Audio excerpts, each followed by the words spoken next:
बोलिए बालाजी महाराज की जय हो।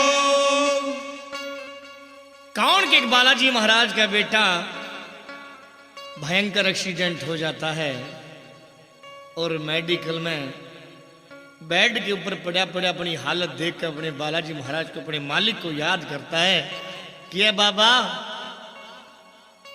ऐसी कौन माड़ी करनी होगी जो तनी याद सजा दी। तो किस प्रकार से अपने भगवान को याद कर रहे हैं, आइए कैसे लिखा आपके आशीर्वाद से। आइए। हो मेडिकल में तड़फ रहा कदे बाबा आवेगा, मेरी काया में सांस गले